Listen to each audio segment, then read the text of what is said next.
Hey, what's going on, everybody? Marty here with Comic Book Fanatics, and I've got an unboxing for you guys. It is about time for me to unbox this. I've had this in my house for about a few days right now. It just came in, I think it was a couple days ago, I don't remember. But I'm just getting around to unboxing this, and this piece is a huge piece, man, let me tell you. Companion piece to the Arkham Origins Prime 1 Studios Batman Origins one that I unboxed probably a few months ago or so. So this is Deathstroke, as you guys probably can tell right here. This, from what I've seen online with other people's pictures that they posted on some other social media websites, it's a beautiful piece, man. Probably one of the best ones that's out on the market right now. So I'm going to get into the unboxing of this. Not really much to the box, to be honest with you. It shows sort of a sketch of Deathstroke, and this is number 408 out of 750, so very limited to 750 statues of this. And Prime 1, if you guys are not familiar with them, they do an amazing job with a lot of the statues that they come out with. And they're partnered with Sideshow, so I bought this from Sideshow Collectibles. This is a huge box, guys, so bear with me as I go through this, because I don't know how long this is going to take me to do, and hopefully you guys can see everything. I'm more worried about you guys seeing the box than me, so if my head's cut off, that's fine. Here's an instructions piece that came with it. So this is kind of what it looks like, if you guys can tell. And this is just sort of a back of how they assemble it. Alright, oh my god, this is huge, man. How am I gonna do this? Let's move all this stuff away first. And what I may end up doing is kind of fast forwarding this just a little bit. So let's tip this over very carefully, and then I'll come around to taking the box out. What I may have to do, swing around here, so excuse me if you see my backside. Look at that. See that? Good thing they got grips on the end right here. So, and I'm gonna flip just a little bit, very carefully. I really hate doing this to big pieces, because if they didn't package this right, anything can fall. You know, anything can get shifted in shipping or movement of it. And so I just hate for something like this to get ruined based off of shipping and unboxing. So flip it over really slightly. It's a huge box. If you guys can get this done, if you have this, congratulations. But if you can do this with 2 people, then I probably recommend you guys getting another family member or friend to help you out. Because as you see, I'm just struggling with this. It is a struggle. So what I'm going to end up doing is fast forwarding to this part right here.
Of editing, I ended up taking all the parts and pieces out that are right over here.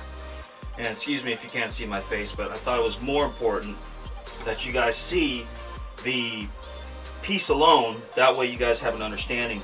It came in a crap ton of parts and pieces over here, guys. So as you saw earlier, the base right here is huge. It's a huge heavy base. Then you got the main body that's right here, okay? And I ended up just pushing this into the slot over here. Very simple, very easy. The detail on this is absolutely amazing.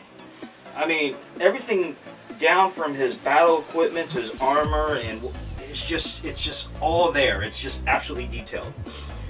Now let's take a look at some of the parts and pieces that came along with it, and we'll just kind of, as we go along, we just kind of assemble all the pieces together. Now, this one actually came with a unmasked face piece right here of Wade Wilson, and so it, you know, of course, it has him, and it's really well done too. From the scar on his face and the wrinkles of him to his white hair, it's awesome. And you know, Selena's up here trying to help me out. Excuse me, baby, but I'm doing something. Yeah, Daddy's doing something. Okay. Next, right here. It also comes with his masked face right there, which is awesome. I think this is just amazing. I might just, of course, end up displaying him like that with this masked face. And then what's really, really cool is this piece right here. Is he has Batman's cowl in his left hand. So that gives you an option to be able to display it with this. See how that goes in. Oh, you know, actually, it's got a good weight. It's heavy, okay? But the problem is, I hope it's not too heavy where the magnet's going to give out. But it looks okay. It doesn't look like it's going to fall out. But what you can always do though is put some like putty with it in there. That way it kind of helps hold it in place. And it doesn't damage the statue. Sideshow sent me a few of those before. Alright, next piece is he's got a right arm right here. So you can display him with the right arm and with just a fist, because I don't see any slots right here where any weapons will go in. So it's just a fist. And then you have a bent arm, which goes right in there. And it comes with a multitude of different hands. It's about three different hands. Well, I'm sorry, 4. You have one right here, which is a left hand. So if you don't want to display it with the bat cowl, it's just a regular hand right there in a fist.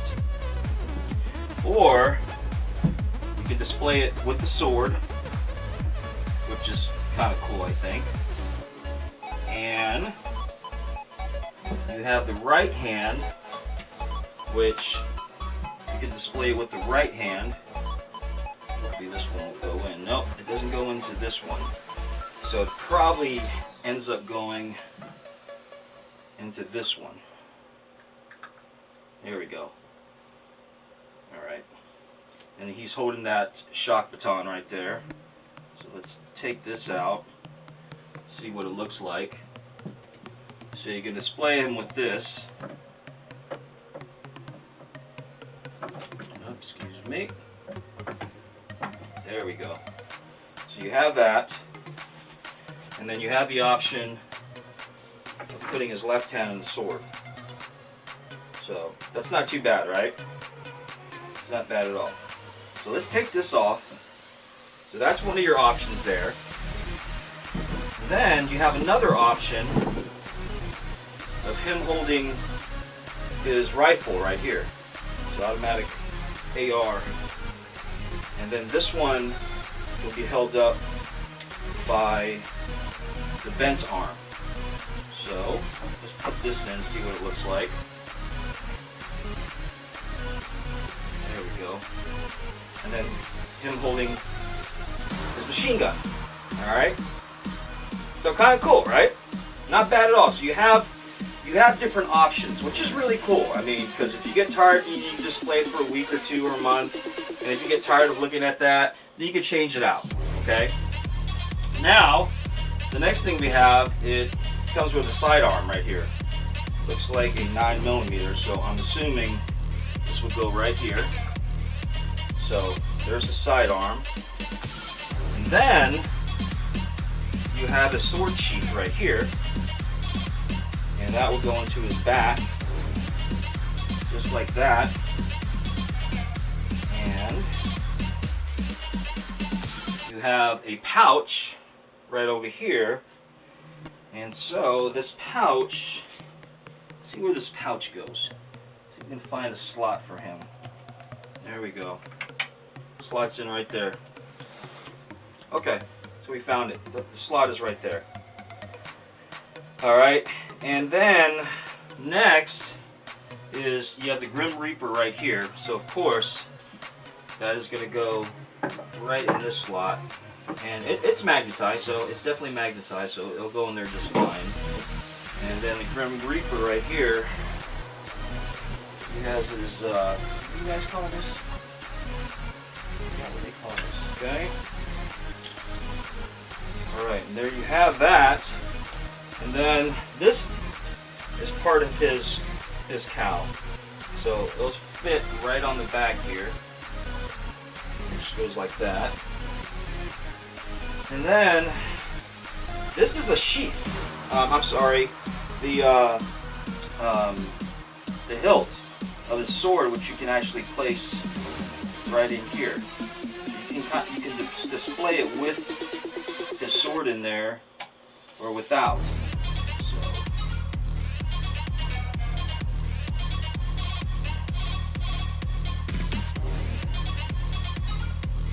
there it is. You just place it right back. So you can have two swords, because usually Wade Wilson, Deathstroke, usually has two swords sometimes. But in the game, Batman Arkham Origin, I believe he's just using one sword. So, all right. So the next one, well, let's take a look. Let's take a look. That way, you guys can kind of see what it looks like with this head on. There we go. Get an idea now. But of course, I'm going to want it with this one. Alright. And I think what I want to do is I want to display it with the machine gun, because it looks badass. So we're gonna display him with the machine gun right here. That looks badass, right? I kind of wish, though, that the sword can go in the right hand. That way I can put the Batman cowl right here and display it like that. That's kind of cool, personally. So I kind of wish they gave you option of a left or right hand to go there. And then they give you this part too, okay? And I'm assuming, since this is part of it, there we go. It goes to the back portion right here. So you have an actual longer staff. That's what it is. So that looks kind of cool. I like that. So let's see what this looks like when we take this arm off. Okay. Yeah, gently. Gotta be gentle with these. Actually, it goes like this. And there you you go. That's the staff. Wow, that looks pretty badass, to be honest with you. I like that. And then, so he's all geared up and ready to go. He's ready to fight. I like that a lot better than the machine gun, to be honest with you. Wow, so there it is. I mean, so these are all the parts and pieces, and as I mentioned, this is your additional one with him holding the machine gun, and this comes off just like that. Okay, and then you have the hand with just the fist. There's no slots in it, so you know it doesn't go anywhere. It's just a fist. Then you have his additional head right here, and then you have an additional fist which would go onto his left hand, and then of course the Batman cowl, which is cool because it's all beat up and everything. So wow, so here it is, everybody. Check this out. And I'm gonna take some pictures of him. He's huge. I'm gonna take some pictures of him, and I'll probably do one of those cinematic videos on this too, that way you can see the details on it and kind of get a closer look at what he looks like, because he is just an amazing piece, guys. Look at this. Isn't that awesome? So either way you want to display him, he's awesome, dude. So anyway, thanks for watching the video, and I appreciate you guys coming by, checking out Comic Book Fanatics. We definitely appreciate the support that you guys have given us. So hope you continue to stay with us. Hope you continue to watch. You guys take care of yourselves, and I'll talk to you guys later.